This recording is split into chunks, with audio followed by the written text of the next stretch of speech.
Masih bersama kami di Presisi Siang. Kita ke informasi mancanegara. Pemirsa, program pemberian makanan bergizi bagi anak sekolah juga dilaksanakan di Melawai dengan dukungan Badan Pangan Dunia PBB. Dalam program ini, bahan pangan dipasok petani setempat, sehingga selain menghasilkan peningkatan gizi para siswa, juga memberikan pemberdayaan ekonomi bagi para petani. Berikut kita simak informasi selengkapnya yang akan disampaikan oleh Helmi Johannes, jurnalis VOA. Pili Rane Kuate adalah petani kecil di distrik Zomba di Malawi bagian selatan.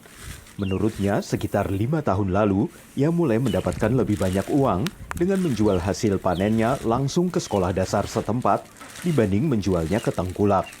Sika umene wanithandizaso ndapeza nawo ziweto monga ng'ombe ziwiri ndazipeza kuchokera ku nsika umenewo zimene zikundithandiza pa khomo panga komanso ku zinthu zosiyana-siyana palibe vuto lina lililonse. Pili Rani menjadi bagian dari program pangan dunia PBB untuk pemberian makanan sekolah dari hasil budidaya setempat. Sejak upaya percontohan tahun 2012, program ini telah berkembang untuk mendukung lebih dari 800.000 siswa dan 35.000 petani di 11 distrik di seluruh Malawi. It provides farmers with reliable markets for up to 200 school days annually, boosting incomes and resilience. And it promotes dietary diversity, offering school children meals with ingredients from Malawi's 6 food groups. Para donor yang mendukung inisiatif ini antara lain Norwegia, Uni Eropa, Prancis, dan Islandia. Menurut para siswa, inisiatif ini lebih baik dibanding program pemberian makan sebelumnya yang hanya menyediakan satu jenis makanan. Nthawi ya soya yo timadya phaya soya khakha pano pa homegrown litangobwera tikumadya phaya ngaiwa pena kumati phikira futali mpunga mangungu pena mati pasambatata yosakaniza ni masamba. Program Pangan Dunia mengatakan inisiatif ini telah membantu meningkatkan kehadiran siswa di sekolah dari 77% menjadi 92% dan mengurangi ketidakhadiran siswa karena alasan kesehatan sebesar 11%. Tapi di beberapa sekolah, seperti sekolah dasarnya Cenda di distrik Sanje, tantangannya adalah keterlambatan pasokan. We use the smallholder farmers that lack a lot of resources, and because of that, the food comes to our school maybe with 2 or 3 days late. World Food Program mengatakan mereka sedang mengatasi masalah keterlambatan pasokan dengan membeli bahan makanan dari para petani di koperasi-koperasi di sekitar sekolah. Menurut para petani, inisiatif ini telah membantu mereka mendapatkan penghasilan yang cukup untuk membangun rumah. Sementara bagi para siswa, program ini menjanjikan masa depan yang lebih sehat dan cerah. Dari Washington DC, saya Helmi Johannes dan tim VOA. New Orleans pada 9 Februari 2025 menjadi tuan rumah pertandingan puncak football Super Bowl. Jutaan wisatawan diperkirakan datang ke kota ini tak hanya untuk menyaksikan pertandingan, tapi juga menikmati wisata kuliner yang bersama pertunjukan jazz dan arsitektur unik menjadi daya tarik utamanya. Dan berikut kita simak informasi selengkapnya dari VOA. Susan Spicer adalah chef ternama yang telah berkarir hingga ke Eropa sebelum kembali ke kampung halamannya di New Orleans, negara bagian Louisiana. Kini ia menjadi executive chef di restoran bernama Rosedale di kawasan Lakeview.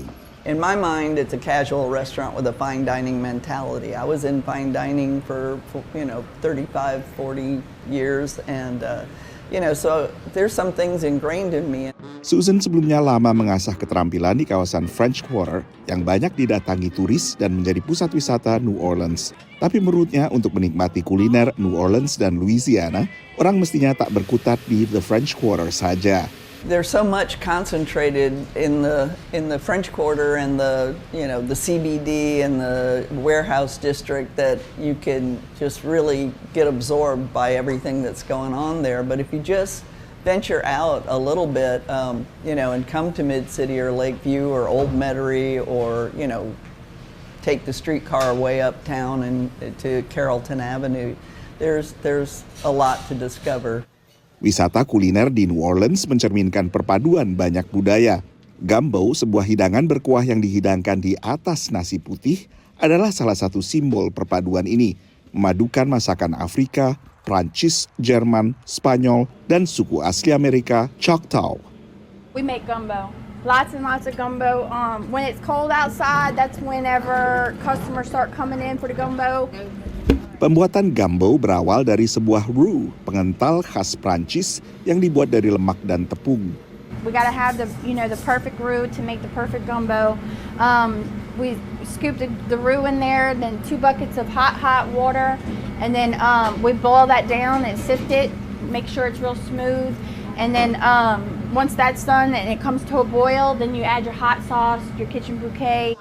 Bagi warga Louisiana, tak mudah meniru otentisitas gumbo di wilayah lain Amerika. Because you can get it like in northern places, but it's just not the same. Like the flavor and even like the liquid like texture. We have been craving gumbo because it's New Orleans. It's a New Orleans thing, totally, Louisiana.